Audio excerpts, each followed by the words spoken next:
Praise the Lord. प्रभु के नाम की स्तुति हो। मत्ती रचित सुसमाचार उसका 11 अध्याय उसका 25 से लेकर 30 वचन तक पढ़ेंगे। उसी समय यीशु ने कहा, हे पिता, स्वर्ग और पृथ्वी के प्रभु, मैं तेरा धन्यवाद करता हूँ कि तूने इन बातों को ज्ञानियों और समझदारों से छिपा रखा और बालकों पर प्रकट किया है। हाँ हे पिता, क्योंकि तुझे यही अच्छा लगा। मेरे पिता ने मुझे सब कुछ सौंपा है और कोई पुत्र को नहीं जानता केवल पिता, और कोई पिता को नहीं जानता केवल पुत्र, और वह जिस पर पुत्र उसे प्रकट करना चाहे। हे सब परिश्रम करने वालों और बोझ से दबे हुए लोगों, मेरे पास आओ, मैं तुम्हें विश्राम दूंगा।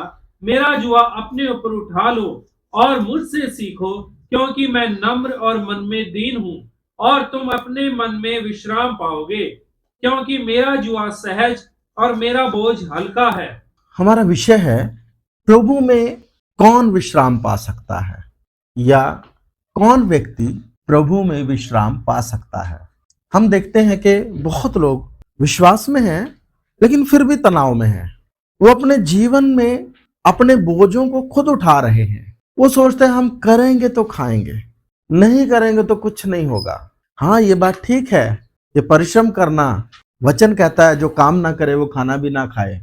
इंसान की फितरत क्या है कि या तो वो पूरा ही आलसी हो जाएगा, कुछ नहीं करेगा, और वो पूरा ही किसके हाथ में सौंप देगा, अपना पार्ट पूरा नहीं करेगा, या वो फिर सारा ही खुद हाथ में ले लेगा कि मैं नहीं करूंगा तो कौन करेगा। जबकि परमेश्वर का वचन हमसे कहता है कि हम अपना पार्ट करें, और प्रभु अपना क्या करता है, पार्ट करता है।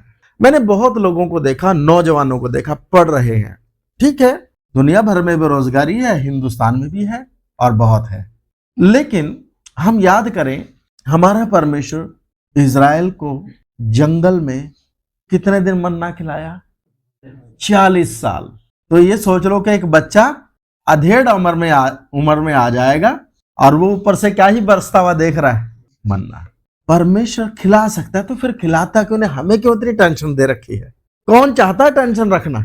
हर कोई यही तो चाहता है कि कोई मेरा बोझ उठा ले। तो कौन व्यक्ति है जो प्रभु में विश्राम पा सकता है? बात करें ज्ञान की तो ज्ञान सबको है। आज वर्तमान में तो इतनी बाइबल क्लासेस होती हैं, ऑनलाइन वचन सुनते हैं, ऑफलाइन वचन सुनते हैं, खुद हर एक की भाषा में उसके पास क्या है, वचन है। ठीक है ना? अलग अलग शेड्यूल, संडे स्कूल और बाइबल रीडिंग शेड्यूल, अलग अलग शेड्यूल में रखकर सेवक पढ़ाते हैं। तो जबरदस्ती जैसे तैसे कैसे सबको क्या ही बता रखा है, सुनना ना भी चाहे घड़ी देखते रहे तो भी बता के, क्योंकि पादरियों को तो आदत है क्या करना है, बताना ही बताना है। लेकिन चेहरे का तनाव क्यों नहीं जाता? वचन तो कहता तुम सत्य को जानोगे और सत्य तुम्हें क्या करेगा, स्वतंत्र करेगा। कईयों के चेहरे पर वो खुशी नहीं होती जो होनी चाहिए। सुबह शाम प्रार्थना भी हो रही है, क्यों? क्योंकि वो तो हमारा रिचुअल बन गया ना एक, कि हमें सुबह शाम क्या करनी है, प्रार्थना करनी है। हमने आदत में ढाल लिया। मत्ती रचित सुसमाचार उसका 11 अध्याय उसका 25 का लास्ट और आगे 27 तक। तूने इन बातों को ज्ञानियों और समझदारों से छिपा रखा और बालकों पर प्रकट किया है। हाँ हे पिता, क्योंकि तुझे यही अच्छा लगा। मेरे पिता ने मुझे सब कुछ सौंपा है, और कोई पुत्र को नहीं जानता केवल पिता, और कोई पिता को नहीं जानता केवल पुत्र, और वह जिस पर पुत्र उसे प्रकट करना चाहे। तो ध्यान दीजिए, ज्ञानवानों पर नहीं, किस पर प्रकट किया? बालकों पर। परमेश्वर का वचन कहता है मत्ती 18 अध्याय उसका 3 वचन में लिखा है, और कहा मैं तुमसे सच सच कहता हूं कि जब तक तुम ना फिरो और बालकों के समान ना बनो, तुम स्वर्ग के राज्य में प्रवेश करने नहीं पाओगे। मत्ती 18 का 3। तो बालकों पर प्रकट किया, बालकों का समान। बालकों का मन कैसा होता है? बालक अपने पिता पर क्या रहते हैं, निर्भर रहते हैं। हम कभी भी प्रभु में विश्राम नहीं कर सकते अगर हमारा मन कैसा ना हो, बालकों का सा मन ना हो। लेकिन ये चीज जटिल है हमारे लिए। वचन इसीलिए कहता है कि हे मेरे पुत्र, अपनी बुद्धि का सहारा, अपनी समझ का सहारा ना लेना। हमें जितना ज्ञान होता है, हम उस ज्ञान के कारण जब वचन पढ़ते हैं, प्रार्थना करते हैं, उस ज्ञान के आधार पर जब हम परमेश्वर को जानते हैं ज्ञान के द्वारा, तो हमें ज्ञान पर भरोसा हो जाता है। जबकि जब हम बाइबल पढ़ते हैं, बाइबल पढ़ना, वचन मनन करना, या जो कुछ हम करते हैं प्रार्थना करके, यिर्मयाह 33 में लिखा है कि मुझसे प्रार्थना कर तब मैं तुझे वो बातें भी बताऊंगा जिनको तो अभी नहीं समझता। तो जब हम वचन पढ़ते हैं, मनन करते हैं, प्रार्थना करते हैं, जो कुछ हम करके प्रभु को जान लेते हैं, तो उस जानने के द्वारा अगर हम दीन नहीं होते तो हमारे लिए और मुसीबत। बाइबल पढ़ने से अगर हमारे अंदर नम्रता नहीं आ रही तो पढ़ने का कोई फायदा हुआ। प्रार्थना करने से अगर हम परमेश्वर पर निर्भर नहीं हुए, बालकों का सा मन अर्थात अपने बाप पर। तो इसलिए मेरे प्रियो, अगर परमेश्वर की सच्ची आशीष चाहिए तो बालकों का सा क्या होना चाहिए? मन होना चाहिए। और जब तक बालकों के समान नहीं होंगे तब तक स्वर्ग राज्य में प्रवेश नहीं कर पाओगे, बेशक उद्धार पा लिया हो। उद्धार पाने के बाद मन वैसा ही बना रहना है। नहीं तो कईयों का क्या होता है ना, जब पत्नी से नहीं बनती, माँ से नहीं बनती, भाई से नहीं बनती, तो क्या बोलते हैं? ये परमेश्वर का वचन लूका 14:26 में कहता है, जो कोई अपने माता पिता, पत्नी, बच्चे, लड़के वाले, खेत कारोबार वरन अपने आप से भी घृणा ना करे वो मेरा चेला नहीं हो सकता। इसलिए तुम जाओ, मैं बस क्या हूं, अकेला ही प्रभु में चलूंगा, ऐसे नहीं। 27, मेरे पिता ने मुझे सब कुछ सौंपा है। हाँ, मेरे पिता ने मुझे सब कुछ सौंपा। वो बताने की ज्यादा जरूरत नहीं है। मत्ती 28:18 में लिखा है कि स्वर्ग और पृथ्वी का सारा अधिकार मुझे दिया गया, इसलिए तुम जाओ। जो कुछ तू पृथ्वी पर बांधेगा स्वर्ग में बांधेगा, जो कुछ तू पृथ्वी पर खोलेगा स्वर्ग में खुलेगा। वो अधिकार दिया है क्योंकि उसके पास वो अधिकार है। तो बालकों का सम्मान होना है, परमेश्वर के विषय का ज्ञान होना है कि परमेश्वर सर्वाधिकारी है। हम जिस यीशु मसीह के नाम से कोई काम कर रहे हैं, उसके पास स्वर्ग और पृथ्वी का और सब बातों का अधिकार उसको मिला है। कुछ भी उसके अधिकार के बाहर नहीं है, क्योंकि वचन कहता पिता ने उसे सब कुछ सौंपा है। वो पढ़ाने का समय नहीं है अभी। क्योंकि मेरे पिता ने मुझे सब कुछ सौंपा है और कोई पुत्र को नहीं जानता केवल पिता, और कोई पिता को नहीं जानता केवल पुत्र, और वह जिस पर पुत्र उसे प्रकट करना चाहे। एक जगह लिखा है कोई मेरे पास नहीं आ सकता जब तक पिता उसको खींच ना ले। यहां क्या लिखा है कि कोई पिता के पास नहीं आ सकता जब तक पुत्र उस पर क्या ना करे, प्रकट ना करे। इसका मतलब सीधा सा एक है, यूहन्ना 17:21, मैं पिता में और पिता मुझ में और हम दोनों क्या हैं, एक। और उसकी इच्छा भी है कि जैसा मैं पिता में, पिता मुझ में, वैसे वे भी हम में क्या हो जाएं। कौन? हमारे लिए। तो ऐसा मन होगा तभी विश्राम होगा। प्रभु का वचन कुछ कहता है, उसका मार्गदर्शन कुछ है, उसका उद्देश्य हमारे लिए कुछ है। अब हम उद्धार पाने के बाद संसार में दौड़ गए कि संसार की भी तो आशीषें जाएंगे। जब हम प्रभु में ईमानदार होंगे ना मेरे प्रियो, मैंने जहां से बात शुरू की थी, अकाल में भी प्रभु क्या करेगा? खिलाएगा।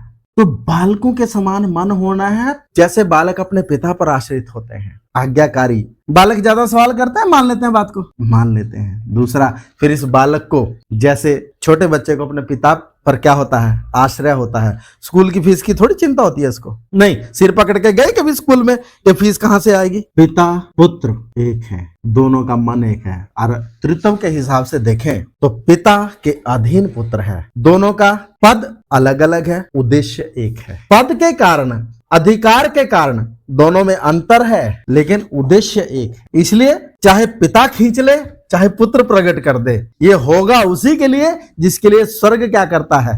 अनुमति देता है। आगे चलें जरा। अब 28, हे सब परिश्रम करने वालों और बोझ से दबे हुए लोगों, मेरे पास आओ, मैं तुम्हें विश्राम दूंगा। मेरा जुआ अपने ऊपर उठा लो और मुझसे सीखो, क्योंकि मैं नम्र और मन में दीन हूँ। हाँ जी, हम विश्वास होने के बाद भी अगर आप संतुष्ट हैं कि जो मसीह में आनंद मिलना चाहिए वो मेरे पास है, फिर कोई दिक्कत नहीं है। अगर आपको लगता है कि मैं तनाव में आ जाता हूँ, जैसा आराधना करते समय आनंद होना था, जैसे संसार के कष्टों में फैसले लेते समय आनंद होना था, वैसा नहीं है, बुद्धि से फैसले लेते हैं, तो मेरे प्रियो फिर हमें विश्राम की जरूरत है। सबसे पहला बालकों का सम्मान, दूसरा परमेश्वर के ऊपर पूरा भरोसा और उसकी जानकारी, क्योंकि सब कुछ उसके अधिकार में है। और जब पिता ने हम पर प्रकट किया तो वैसा ही हम क्या ना करें, अपने परिश्रम से, परिश्रम तो फिर भी करना है लेकिन निश्चिंत होकर, ईमानदारी से अगर हम पढ़ाई करेंगे, प्रभु हमें उस जगह पर पहुंचाएगा जो हमारे लिए उसने रखी है। गुलामी में जब पूरे देश में गुलाम हालत है और राजवंश का होने के बावजूद भी दानियल गुलाम है, परमेश्वर के प्रति वफादार था, योग्य था, उसको नबूकदनेस्सर का पिता जैसा उस परमेश्वर ने ठहराया।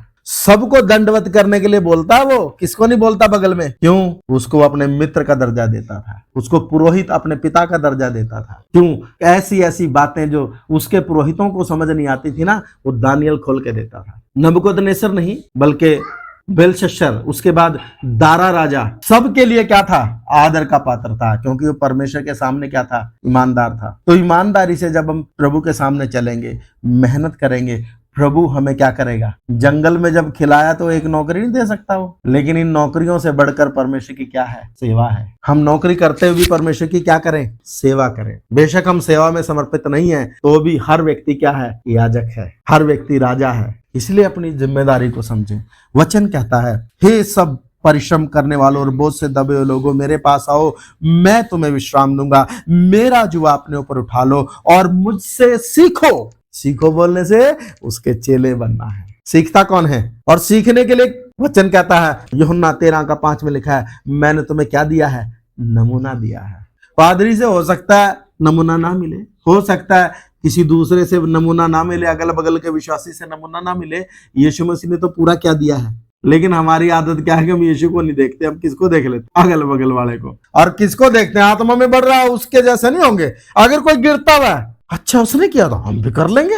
एक ने लिपस्टिक लगा ली, दूसरा भी क्या लगा लेगा? दूसरा भी लिपस्टिक लगाने को दौड़ेगा। एक ने फैंसी बाल कटा लिए लड़के ने, दूसरा भी किधर ही जाएगा। प्रभु कहता है, मुझसे सीखो, मैं नम्र और मन में क्या हूं?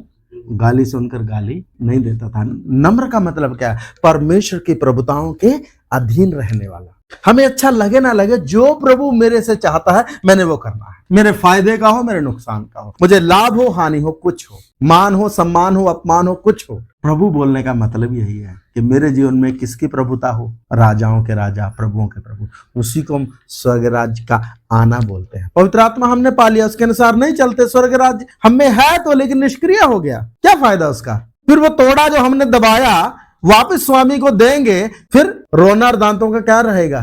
इसलिए जो आत्मा हमें मिला है उसके अनुसार क्या करना है? चलना है, भरोसा करना है, परमेश्वर पर निर्भर रहना, बालकों का सम्मान होना है, विश्राम में रहना है, क्योंकि एक है ऊपर जो सब बातों की क्या करता है। हो सकता है हमारे ऊपर जो पदाधिकारी हैं वो अन्याय करें, हो सकता है कोर्ट में जज अन्याय करे, हो सकता है थानों में SHO या जो अधिकारी हैं अन्याय करें, लेकिन एक है जो सबका क्या करता है? न्याय करता है। बालक के समान उस पर क्या रखनी है? आशा रखनी है, क्योंकि आज जो हिंदुस्तान की हालत है, आपको न्याय नहीं मिलेगा, लेकिन एक है जो सबके ऊपर क्या करता है?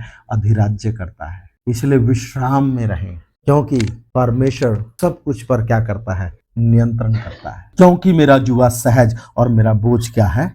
हल्का है। यीशु मसीह की आज्ञाएं जो धर्म के भूखे और प्यासे हैं उनके लिए शांति और आनंद है, उनके लिए कीमती धन है, सोने चांदी वरन मूंगों से भी अधिक बहुमूल्य है, जो आध्यात्मिक सोच रखते हैं। लेकिन जो आध्यात्मिक नहीं है उनके लिए कष्ट है, कठिन है, मुश्किल है, उनके लिए दिमाग खराब करने वाली बातें हैं। वो इधर उधर बोलेंगे, ये नहीं चलता, वो नहीं चलता, है नहीं चलता, मुझे इससे ठोकर लग गई, मुझे इससे ठोकर लग गई। ठोकरों का लगना तो अवश्य है ना, ठोकरें तो लगेंगी। यीशु से भी बहुतों को क्या लगी? क्योंकि दूसरा आपके अनुसार और आप दूसरे के अनुसार नहीं हो सकते हैं। आपकी अपनी सोच है, दूसरे की क्या है? अपनी सोच है। इसलिए जब हम प्रभु को देखेंगे तब हम दूसरों से क्या नहीं खाएंगे? ठोकर नहीं खाएंगे। और जो दूसरों को देखता है वो ठोकर खाएगा। इसलिए प्रभु से सीखना है और अपने अपने मन में विश्राम पाना है, और एक सहज जुआ, एक हल्के बोझ वाला, परमेश्वर पर लिखा, अपनी सारी चिंता उसी पर डाल दो, क्योंकि उसको तुम्हारा क्या है? ध्यान है। जब उस पर चिंता डाल दी तो फिर और क्या है कि चिंता, ठीक है ना? आइए दुआ करें। हम अपना जीवन सर्वशक्तिमान, सर्वव्यापी, सनातन काल के सृष्टिकर्ता परमेश्वर के सन्मुख दीनता के साथ, बालकों की तरह नम्रता के साथ लेकर आए, और एक बार फिर से अपने आप को रखें। कहां कब मैं अपने योजनाओं पर अपनी समझ का सहारा लेते हुए चलने लगा। प्रभु, यदि आपको लगता है कि मैं कहीं चूक गया, मेरे प्रियो, फिर से उस समर्पण को रिन्यू करें, और गहरा हम अपने समर्पण को मुझे और आपको करने की आवश्यकता है। हालेलुया। प्रार्थना करें। प्यारे खुदावन, उस समय आपके कदमों में हमने बिताया, आपकी सिद्ध इच्छा को अपने में जानने के लिए आपके वचन से सीखा, और प्रभु होने दे बालकों का सामान परमेश्वर पर ज्ञान के साथ भरोसा और हमेशा सीखते रहने का एक मन, और प्रभु पूरी रीति से आप पर आश्रित होने का एक मन हमारे अंदर और भी प्रबलता के साथ बना रहे, बढ़ता जाए। प्रभु आदर महिमा आपको सौंपते, ताकि हम योग्य ठहर सके कि प्रभु में विश्राम पा सके। यीशु मसीह के नाम में आमीन। अब हमारे पिता का प्रेम, प्रभु यीशु का अनुग्रह, पवित्र आत्मा की सहभागिता और संगति अब से लेकर यीशु मसीह की दूसरी आमद तक हम सबों के साथ और प्रभु की तमाम पवित्र कलीसिया और संतों के साथ होता रहे। आमीन आमीन।